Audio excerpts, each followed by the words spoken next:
সব্যসাচীর বহু মেয়ের সাথে অ্যাফেয়ার এবং একটা ভাড়া বাড়িতে থাকে ওরা। আমার কাছে কোনোদিন অর্থটা ম্যাটার করেনি। এক ছাদের তলায় না থাকলে কেউ কাউকে কোনোদিন চিনতে পারে না।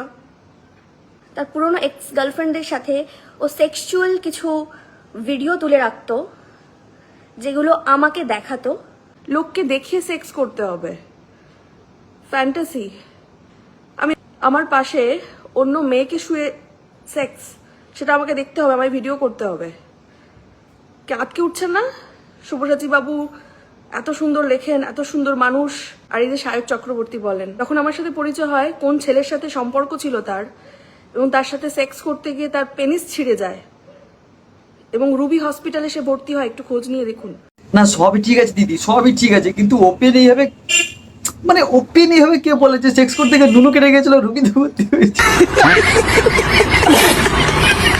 যাই হোক, এটা ডাইরেক্টলি লিগালি কেস করো। সকাল সকাল ঘুম থেকে উঠে দেখছি কি নুনু কেটে গেছিল, হসপিটাল রুগীতে গিয়েছিল, এসব কি শুনছি। কোন ছেলে তার নাম আমি নেব না, কারণ সে আমার কোনো ক্ষতি করেনি। হ্যাঁ, বাচ্চা হয়েছিল আমার, কারণটা হলো আমি চেয়েছিলাম। অ্যাক্সিডেন্টাল বেবি ছিল আমার, কেউ চাইনি। আমি যেদিন প্রথম যখন আমি প্রেগনেন্ট হই, আমি যখন বলি যে আমি প্রেগনেন্ট, তখন সায়ক বলে ছি ছি ছি তুই প্রেগনেন্ট। তার মা আমাকে বলেছিল যে আমি তো কখনো চাইনি আমার বংশ বিস্তার হোক, তোমরা ভেবে দেখো কি করবে। বহুবার আমাকে নিয়ে যাওয়া হয়েছিল হসপিটালে, মেডিকেল হসপিটাল নিয়ে গিয়ে আমাকে অ্যাবর্শনের ওষুধ হাতে নিয়ে আমি ফিরে এসেছি যে না, আমি কথা দিয়েছিলাম যে না, বাচ্চাটাকে বাঁচতে দাও। আমি ফিনান্সিয়ালি, আমি সামাজিকভাবে, আমি কোনো রকমভাবে আমি তোমাদের উপরে ডিপেন্ডেন্ট হব না। কোনোদিন হইও নি। যে ফ্ল্যাটটাতে আমি ভাড়া থাকতাম তার হাফ ভাড়া আমি দিতাম।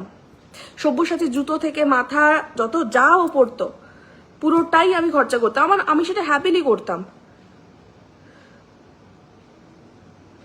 তার কারণটা হলো আমি ভালোবাসতাম এবং আমার মনে হতো যে না, একটা মেয়ে কেন করতে পারবে না, একটা ছেলে যদি করতে পারে একটা মেয়ে কেন করতে পারবে না। হ্যাঁ, আমার আগে বিয়ে ছিল, আর সেই কথাটাই বার বার বার বার বলে আমাকে দিনের পর ব্ল্যাকমেল করা হয়েছে এবং বলা হয়েছে যে আজ ওই মেয়েটাকে নিয়ে আমার বিছানায় শোয়া, তাহলেই আমাদের সম্পর্কটা ঠিক থাকবে। আমি তাই করে গেছি বোকার মতন। আমি নিজে রেকর্ডিং করেছি, আর সমস্তটা নাটক আপনারা দেখেন। আমি লাস্ট বলেছিলাম যে আমি দেখ তোদের লাইফ থেকে আমি বেরিয়ে গেছি। ইনফ্যাক্ট ডিভোর্সের আগে পর্যন্ত সায়ক চক্রবর্তী আমাকে বুঝিয়েছে, দেখ আমাদের এই ফ্যামিলি যে ড্রামাটা আমরা দেখাই সেটা আমাদের বিজনেস, এর থেকে বেরিয়ে যাস না। সবাই তোকে ছিছি করবে, তোকে কেউ বাঁচতে দেবে না। তোকে আবার এই সলিউশনও দিয়েছে, দাদা তোকে ভালোবাসে না, কি হয়েছে দাদা, তোর অন্য ছেলে অন্য মেয়ের সাথে শুচ্ছে তো কি হয়েছে, তুই অন্য কোনো ছেলের সাথে শো, কিন্তু সম্পর্কটাকে ঠিক রাখ। লাস্ট এই কথাটাও আমাকে শুনতে হয়েছে। আমি শুরু থেকে ওদের বলতাম যে নিজস্ব একটা ফ্ল্যাট ভীষণ দরকার, যখন ওরা ভাড়া বাড়িতে থাকতো। ওরা বলতো যে কাল বাঁচবো কি বাঁচবো না ঠিক নেই, টাকা জমিয়ে কি হবে, ফ্ল্যাট করে কি হবে। আমি দিনের পর দিন ওদেরকে শিখিয়েছি এইভাবে টাকা জমাতে হয়, নিজের একটা বাড়ি থাকতে হয়। তাও আমার ব্যাংক অ্যাকাউন্টে টাকা দেখলেই আজ এটা কিনে দে, কাল ওটা কিনে দে। আমি দিয়েছি, আপনারা নিশ্চয়ই তার কিছু কিছু ভিডিও দেখেছেন। আমার আগে বিয়ে ছিল, সেই কারণেই কি আমাকে এইভাবে দিনের পর দিন ব্ল্যাকমেল করা যায়? শুধু আমি সংসার চেয়েছি, বাঁচতে চেয়েছি, বাচ্চা চেয়েছি, আমি লিভ ইন করতে চাইনি। সব্যসাচী তো আমাকে বিয়েটাও করতে চাইনি, কারণ ও লিভ ইন থাকতে চায় এবং সেটা পুরো ওর ফ্যামিলি সাপোর্ট করে। শুধু আমি নই, এরকম বহু মেয়েরা আছে,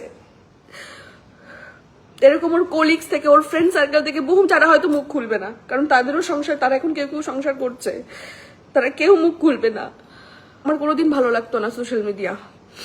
জবে থেকে সায়ক দেখলো যে এই ফ্যামিলি ব্লগিংটা মানুষ খাচ্ছে, আর এই যে মায়ের প্রতি এত ভালোবাসা, কই সেটা তো আমি জবে থেকে এসেছি, আমি শুরু থেকে কিন্তু দেখিনি।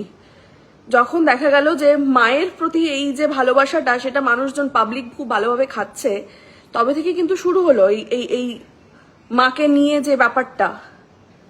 এবং দিনের পর আমার মা কালো, এই যে আপনারা দেবলীনাকে দিয়ে করছিলেন না, আমি ওই পথটা বেছে নিইনি। দেবলীনা স্টোরি আমার স্টোরি একই, বাট দেবলীনাকে সে সাপোর্ট করছে আর আমার এগেনস্টে গেছে, কারণ আমি ওদের আয়ত্তের বাইরে বেরিয়ে গেছি। আমাকে কন্ট্রোল যে করতো, আমাকে প্রতিনিয়ত যে একটা থ্রেডের মধ্যে রাখতো যে চক্রবর্তী ফ্যামিলি ছাড়া এটা বহুবার আমাকে থ্রেড দেওয়া হয়েছে সব্যসাচী সায়ক, যে চক্রবর্তী ফ্যামিলির বাইরে গেলে তুই বাঁচবি না। মাথার উপর দিয়ে যাবে যাবে লাইফটা, কারণ এটা সাধারণ জীবন ছিল না আমার। লাস্ট ওর মায়ের 25 ডিসেম্বর যেদিন আমি সিদ্ধান্ত নিলাম যে না আর পসিবল হচ্ছে না, 25 ডিসেম্বর মাকে রাস্তায় দাঁড়িয়ে অপমান করা হয় ওর মায়ের জন্মদিনে। কেননা ওর মায়ের জন্মদিনে আমার মা কেন গেছে, আমার পয়সায় খাচ্ছে পড়ছে, অথচ কোনোদিন বাচ্চা হবে না, কারণ বাচ্চা চাই না ওদের ফ্যামিলি। বাচ্চা না হওয়া আর বাচ্চা না চাওয়া দুটো আলাদা।